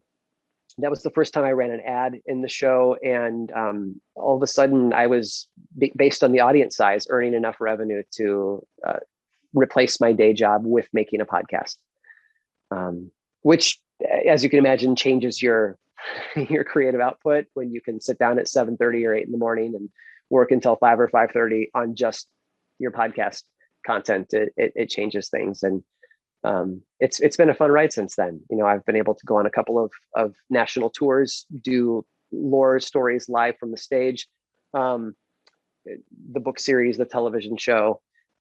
It's been a very fun thing to see, and more importantly, seeing the community form around that, the love for story, the love for learning, the love for remembering things that could slip away. This idea that, and I think all of us can agree that in our own ways, all of the different panelists today are sort of saving from forgetting. We're grabbing something from the brink. There's this little episode that happened in my life, maybe 10 years ago, maybe 15 years ago. It had to be longer because it was before my grandmother passed away. But my family lived about a block from my dad's mom's house. And one day she gave him a call and she said, "Hey, I'm having a problem with my septic tank in the basement, or the sump pump is not working," whatever it might have been in the Midwest. And my father went over and he went to examine this hole in the basement that led to a well of water, and found a shoebox teetering in almost a feature film stereotypical way. This shoebox kind of teetering on the edge, full of photographs that were from the 1880s, 1890s of my family, my ancestors, and managed to save that. We almost lost it and didn't know we were losing it. And I think that a lot of what we do, all of us here in creating the podcast that we create, is anchoring some of these elements that could fade away and be forgotten, and root them in modern technology for now and for the future. So like I said before, I'm a storyteller. That's what I do. I'm a storyteller, and Lore is a storytelling podcast. And in general, I break down the stories that I cover on Lore into 3 categories that happen to be the definition of a noun: people, places, and things. The definition of noun also includes ideas, and every now and then we'll do an episode that covers more of a concept and less of a person or a place. People episodes make a lot of sense. Serial killers, folks who went through some sort of a personal drama, and they center on real life events. So a good example would be Bridget Cleary, the story of the Irish woman in, I think, 1895, whose husband, Michael, burned her alive because he believed that she was a changeling. And so, the episode begins discussing the folklore behind fairies and changelings in particular, and beliefs on why they happened, what kind of changelings, how to get rid of them. And then you find here in 1895, a family in turmoil that ends tragically. Place episodes are very self-explanatory. They tend to be episodes that are bound by geography. And so the stories and the folklore that are wound up in one particular place. So, Gettysburg, or, a particular mental health facility from the late 1800s, places like that have a lot of stories. And then lastly, the things is just what I would say is anything that's sort of a non-human character in our folklore. So ghost stories, creatures, unexplainable entities, that sort of thing. And that's what we cover on the show.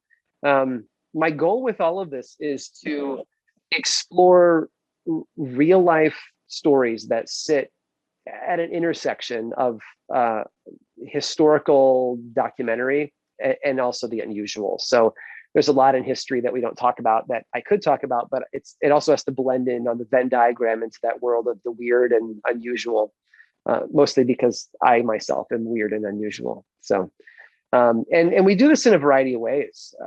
Some stories show us how folklore and belief in the supernatural have driven people to do unusual things, often horrific things. The Bridget Cleary story is a good example of that. Other stories or ways into this are where we find that stories demonstrate how widespread a belief is or was, even though those beliefs don't get mentioned in our, modern history classes. So fun topics like medicinal cannibalism or therapeutic exhumation, or even just plain old corpse magic. These are topics that few people sit down at dinner parties and discuss, but there's a lot to learn from them about the way that we as humans view the world, what lenses we use to interpret it. And yeah. And then at the end of the day too, some tales are just historical events that contributed to, or maybe led indirectly or directly to some modern horror tropes. And so, episode 1 of Lore begins with a very shallow dive into the concept of therapeutic exhumation, where you dig up a dead loved one thinking that if there's something you can do with the body to amend things that the living are suffering through. And so Mercy Brown is a story from the late 1890s in Rhode Island, and her story ends up inspiring to some degree what Bram Stoker creates when he creates the world of Dracula. So little things like that when modern horror is influenced by past folkloric beliefs. And if I think about things that I have to wrestle with as I make this show on a regular basis, is that a lot of the stories that I tell pivot around what I can get the audience to agree with me on what is truth. Sometimes the story makes it really easy for me, like Mercy Brown and therapeutic exhumation. We have records that show what happened. And so it's easy to point to that and say, this happened, it's truth, but then other stories require trusting a first person or firsthand report of just everyday people. Things like haunting stories or sightings of mysterious creatures. It's a lot more subjective of a topic, and it's harder to point to something and say that right there is true. What I try to do is never push the issue to one side or the other, but ride the fence as best as I can. My job isn't to make a decision for the listener, it's to tell the story and let them, whether it's be entertained, be educated, or be convinced, or one way or the other. That's entirely up to them. But I also try to make it clear that the very fact that these stories exist at all teaches us something about who we are. And so I like to think that with lore, I tend to hide the vegetables. I bring people in with that lure of something tasty and entertaining and more pop culture oriented, if that's, I don't even know if that's a good way to say it, but it's a bit more attractive. But at the same time, I'm tucking the vegetables into what they hear, whether it's making sure folks understand that when we talk about Native Americans and maybe conflict that is around a particular event that I'm going to discuss, that, mentioning from time to time that they've lived here for tens of thousands of years, and there's probably a good reason why they were pushing back against colonial encroachment. That's just a small example of hiding the vegetables. I think sometimes too, it's a matter of I've brought you in for an entertaining journey, but you're going to get a little philosophy at the end, because whether or not a haunted house really has ghosts in it, or it's our active imagination, I think there's a lot to discuss about why we even believe those stories, why we pass them on, why we have been telling them for centuries, for thousands of years. So I try to use the podcast as a vehicle for a little bit of both. Let's entertain, let's teach, and if we have to, let's cover some difficult topics. And in the end, I'm often asked, Aaron, do you believe the stories that you tell on the podcast? And sometimes it's easy to answer that. Bridget Cleary is a documented case. We can pull up, court records and we can read about what happened. It's easy to say, yes, I believe that. But I think they're often asking me about things like poltergeists or, the Goat Man of Maryland. And at the end of the day, my answer is always, I believe the people that have reported these things firmly believe that they experienced something real. And at the very least, we have to approach that with a little bit of respect and tell their story. It might come across as just crazy entertainment, but it also might reveal something about who we are as people. So, yeah, that's what I do. That's who I am. And it seems to be working out okay so far. Yeah, I would say working out okay is one way to describe your hundreds of millions of fans and listeners out there on your TV show. Yeah, I mean, this relationship of the story to the truth is a really interesting question that you got at there a little bit. And there are the ones that are obvious and the ones that are sort of the most far-fetched, and then there's the stuff in the middle, like the spring-heeled jack things, where you get you get eyewitness accounts that sound like they're pretty sober individuals telling you about what they saw. But one of the things that's interesting about lore is the focus on, you mentioned horror tropes, but the focus on the scary. Is there a particular reason for that beyond your own taste? Not particularly. And, over the years, lore has sort of been pigeonholed as a horror podcast. I push back against that as often as I can. It's a history and folklore podcast, just from a storytelling point of view, rather than a scholastic point of view. But I also think that the stories that tend to be the most entertaining, the entertainment that brings people in where they can learn something real and valuable, those tend to border on the horrific or the violence, the unusual. So there is an attraction to that, I think, among the listeners and of myself. There's something neat in learning, the story behind a newspaper clipping that Bram Stoker took back from an American tour and started drafting Dracula. So I think there's neat stuff there. Absolutely. Well, thank you so much for coming and being part of this event. We're really happy to have you here. And I appreciate it. Thank you. I'm sure that there are going to be audience questions for you along with our other panelists. So I am going to yield to our staff members who are going to be passing on the audience questions. Thanks, Steve. This is John Fenn, the American Folklife Center. First, thanks to all the panelists. And there were a lot of questions/comments thanking you all for your dynamic and amazing presentations. One of the biggest questions, I think, and we don't have to answer this right now, is how do you all do all this? Where do you get all the energy? I know Lamont drinks a lot of coffee, but coffee, yeah, yeah. But just a lot of respect for you all and what you're doing. We're going to start with a question that came early on, and I think each of you have mentioned it to some extent. And it kicked off with you, Christina, and we'll go in the order, maybe answer in the order y'all presented. The audio software you use to produce your podcast, and how did you go about learning it? You all sort of touched on that to some extent. And even if you're not doing all your own production right now, maybe start at the beginning. And again, we don't need to go into great detail, but I think people want to know what kind of tools are y'all using. You can stick with software for right now. So Christina, and then Lamont, and then we'll go to Mark and Aaron. So I use Adobe Audition, and that's, I know, a pretty expensive program. I'm fortunate enough to have a university ID, which has allowed me access to using it. I know that that's not the most financially accessible option. I know that there are cheaper or even kind of open source options out there, but I don't know much about them. I was having to use Audition some for work, my old job, and so I kind of had some knowledge of it already.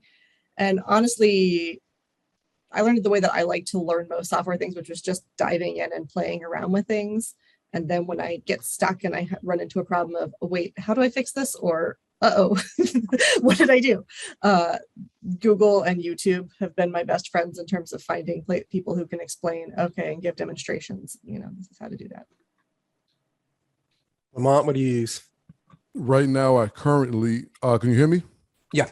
Okay, I currently use Adobe Audition. I love it. I've been anti-Adobe Suite for many years because I come from Avid, then Final Cut. So I started out with Soundtrack Pro, which was part of the Final Cut suite. I also used GarageBand, and another one I think is really good is Hindersburg, something like this. But out of all of them, I use Adobe Audition. Pro Tools is also good, and Logic is more affordable now than it used to be, right? my background is in production, video and audio, so it's kind of not fair, but that's just. However, all of these programs have tutorials that come with them. So plus YouTube, which is free unless you're a premium subscriber. Mark, what do you dabble with there? Well, I'm also at a bit of an advantage because, like Lamont, I used to work in the TV industry, so I've got a background in that anyway. And I also produce audiobooks as a separate kind of part business thing. But having said that, I only use Audacity for my audio editing for podcast stuff. And the reason that I do that is because it does everything that you need for the kind of podcast that I'm putting out, and not other stuff that I don't need. And therefore, simplicity makes it quicker. But what I would say very, very quickly, because I suspect that this question comes from something which often comes up, and which is from people starting out doing this sort of thing. And there are lots of podcasts that are kind of called things like, a couple of guys drink a bottle of whiskey and talk about life. And a lot of them, when they're starting out, post these kinds of things on podcast groups that say, I've bought this kit. Do you think this is sufficient? And there's like a $20,000 studio. Okay, yes, it's sufficient. It's also not necessary. Most equipment now will record at a decent enough standard for you to put up a decent sounding podcast. Don't overthink it, especially not at the beginning. Concentrate on the content that you're putting out, not the mechanism behind it. Amen to that. Aaron, what's your contribution to? I was just yesterday listening to an interview with Tom Petty from years ago, but it was later in his career, and he was talking about technology in the recording studio. And he said, things like, I've recorded on tape for as long as I possibly can, and I've held on as long as I can, but I've finally given it over to the digital world. And he said, but you have to remember that these new shiny tools won't make better songs. They'll just speed things up. They'll make you more efficient. They'll make you more productive, but they're not going to make better songs. As a songwriter, you have to write better songs. And I would say, hands down, the most common question I get at podcast conventions and podcast groups is equipment and software. And while I love the enthusiasm behind it, you need good stories before you need good mics or good software. I record. I actually have the same mic as Lamont there. Is that a SM7B? Yes, sir. Yes, sir. Michael Jackson recorded Thriller on that microphone. Not that one, but that model. Yes. Yeah. It could be this one. You don't know. It could be. Yeah. Who knows? Folklore. But I record in GarageBand and have since the very beginning. My laptop in my recording booth, which sounds fancy. It is not a $20,000 booth like Mark mentioned. It is a 7-foot tall 2x3 booth made of PVC pipe and moving blankets. It's in a closet. The only reason it exists is because sound likes to bounce off of hard surfaces. And so I need to stand and talk in a place that is soft. The microphone's in there, and a laptop that's running GarageBand 6, which is probably 5 years old. And then I use Dropbox to transfer the file to my desktop where I produce the file. So again, like Mark said, it's about your needs. I have a very simple show. Lore is my voice track and a music track, and that's it. So tools can be simple for that. Great, thanks. There's another whole... If you don't mind, John. Go ahead, Steve.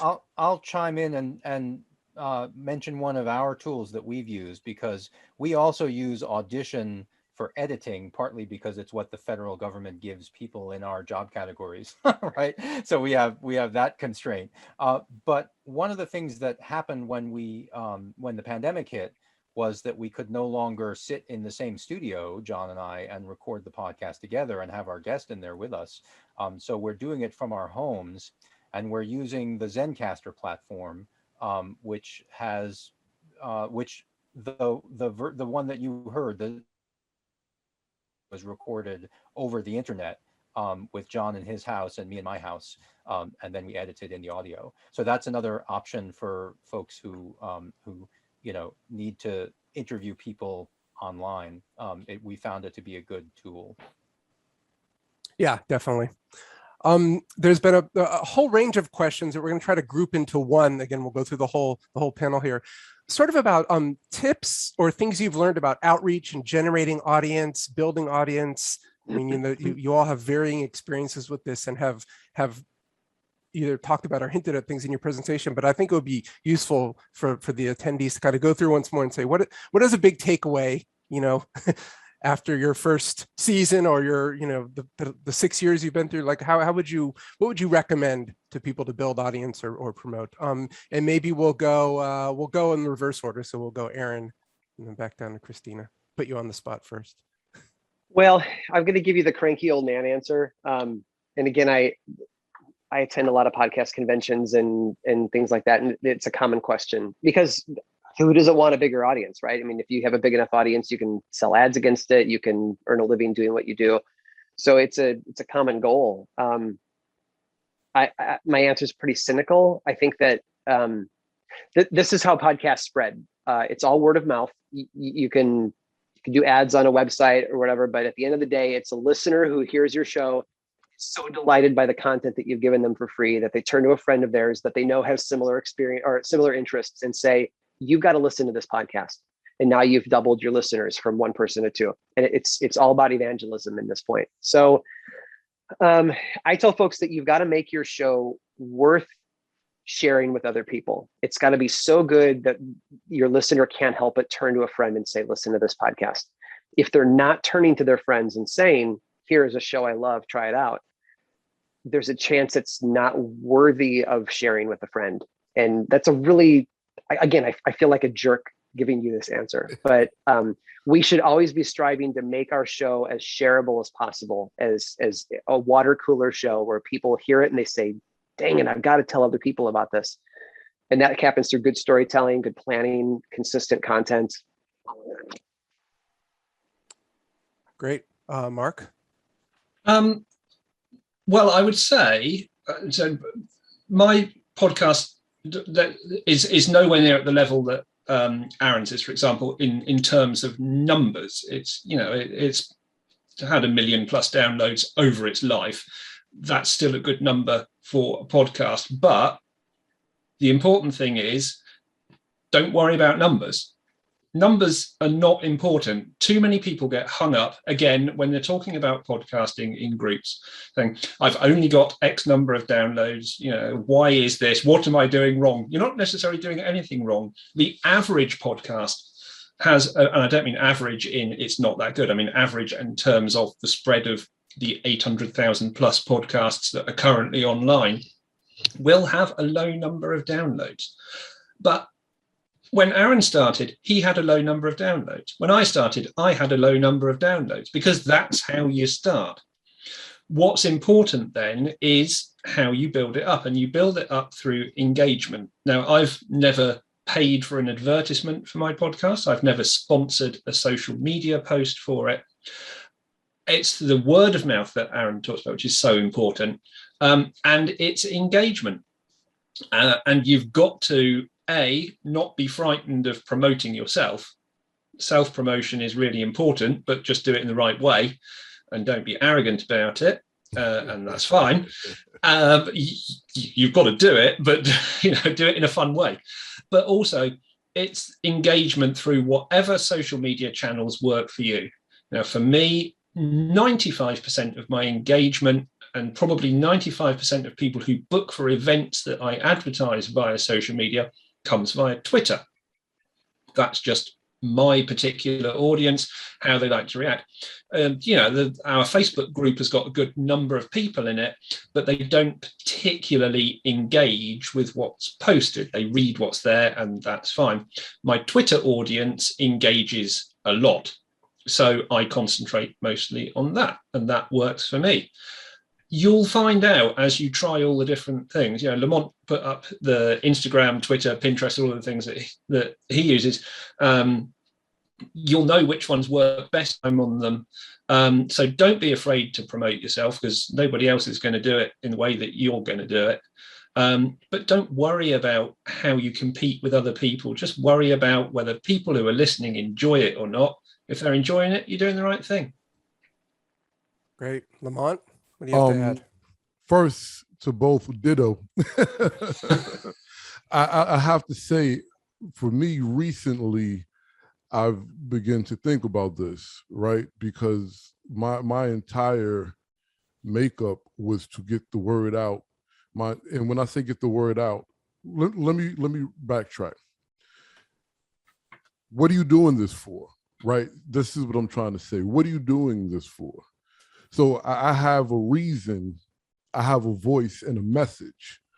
So that's really all I'm thinking about is making sure what I'm presenting is trustworthy. Whether I'm interviewing someone, they're giving me their trust to make sure I do not make them look foolish, like a liar, et cetera, et cetera. That's one. And then two, the information that I share is sincere, and those who receive it do not look at me or my message as divisive, untrue, polarizing. That's my main focus.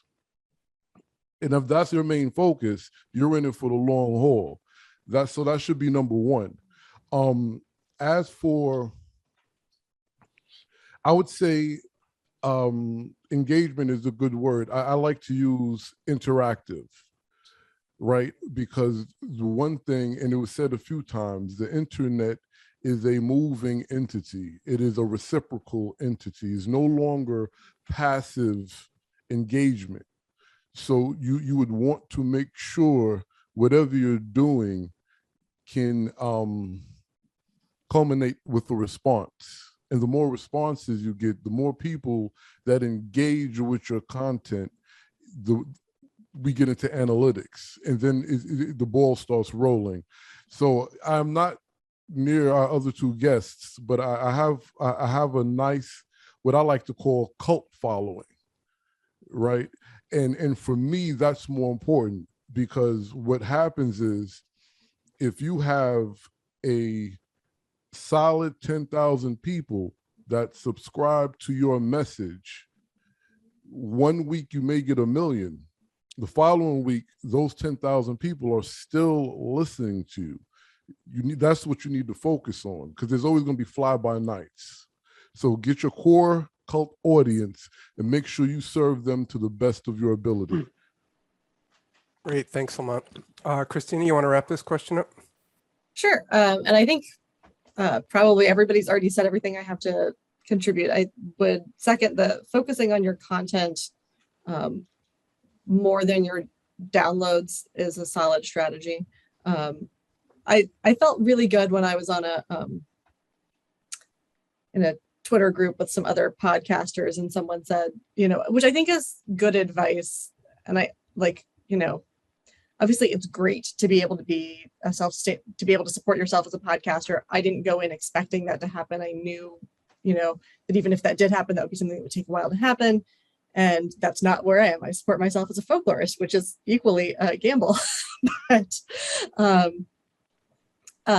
someone said, I do this because I enjoy it. Focus on enjoying what you're doing, because you're not going to be able to guarantee the other side of it. Make sure that you're enjoying what you're doing. And the person said, and usually we get like 32 downloads per episode, and we're still happy with that. And I was like, okay, well, at least I'm doing better than that. And, not to make it that kind of thing, because also try not to compare yourself too much to other people. I think that's a dangerous game to get into. Again, like Mark said, Twitter has probably been where we've seen the most engagement.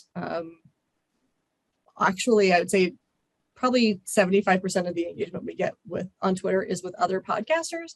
And that's not a bad thing. It's just, remember that that's different than engaging with listeners, but that can be a thing to help network, help make connections. I think that that's a useful tool as well. I think it's important to think about where you're spending your time. I'll be the first to tell you that our website is terrible and it needs to be improved, but most podcast listeners aren't spending a lot of time going to websites. So we have deliberately, the amount of time I really needed to put into the podcast, it made more sense to focus on getting episodes out than to focus on making the website look flashy. So I think about things like that. Great, thank you, Christina. I think we have time for one more question. Michelle, are you going to ask this one? And then Yeah. Steve will Hello, close us out. everyone. Thank you so much for your great presentations. One excellent question we got is first directed to Lamont, but I think it'll be great just to briefly hear from each of you after. It's on the idea of equity. Each of you mentioned increasing access, representativeness, inclusivity through the digital platforms that you use. But maybe you could speak a little bit about challenges in advancing equity through digital technology in general, but also, again, the work that you're doing online. So Lamont, we would start with you. Equity is a very important word on so many levels, because the equity of our story, particularly the African-American story, is has been one-sided for so long. From the songs recorded, whether we're speaking in the folklore ethnographic space or in the commercial space. There's a analytic number that explains that Black music currently and throughout the years has pretty much is the equivalent to cotton in the world economy. So equity is very important, but I'm gonna take it a step further. My goal is liberation. It's not just equity, it is liberation. And why is liberation the goal? And why do I use this as a form of liberation? Because we all know, if you know and you apply what you know, you can be free.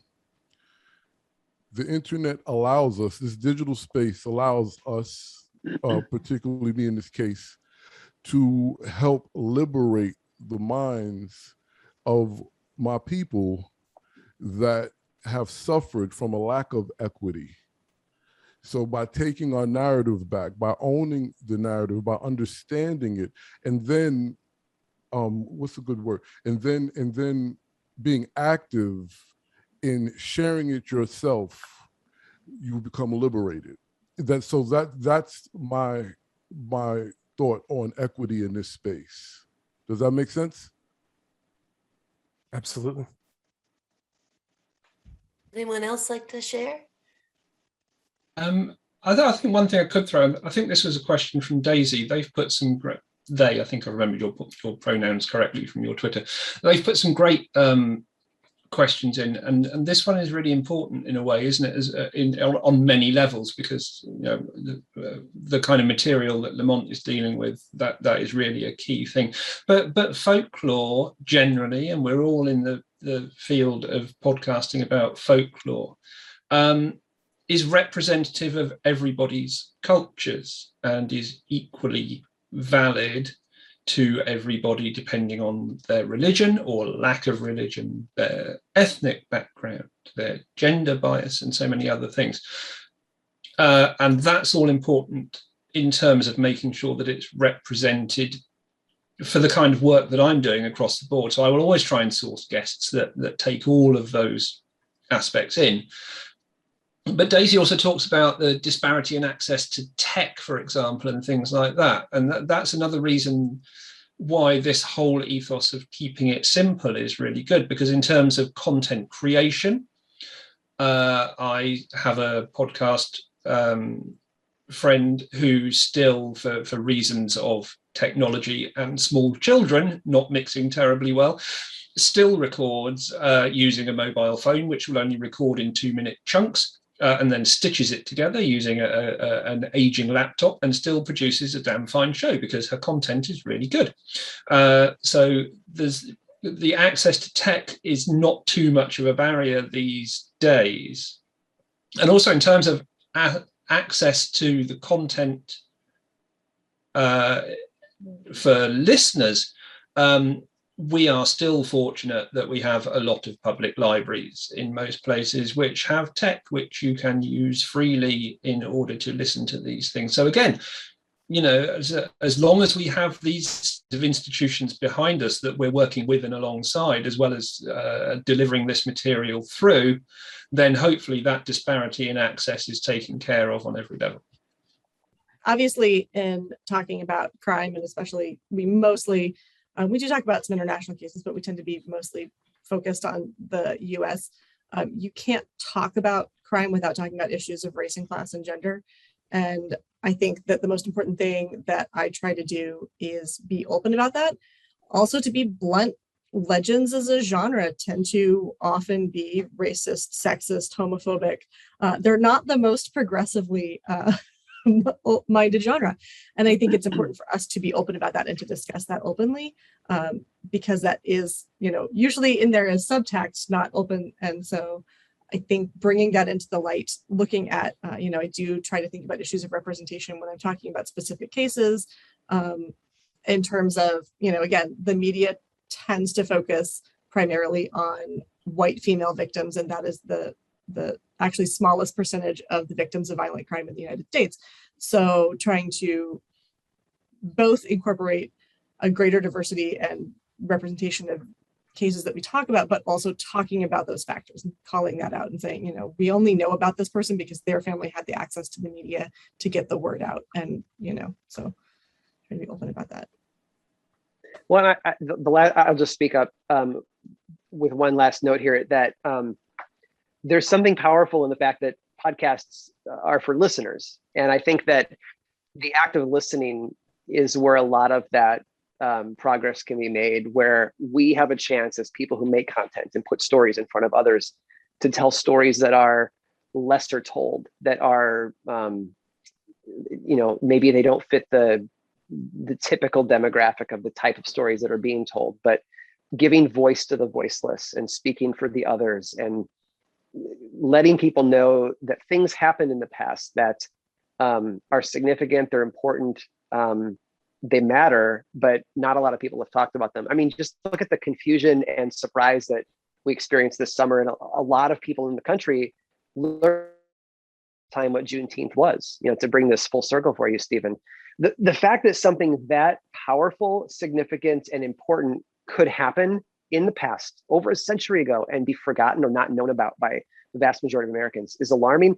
And so as storytellers, as people who we want to bring people in with attractive story and hide the vegetables in where they can learn something too, I see those as really good opportunities for us to let the stories that need to be told be told. Absolutely. And I think, we could go on all day, all afternoon talking with these fascinating people, but I think we have to call it a day now.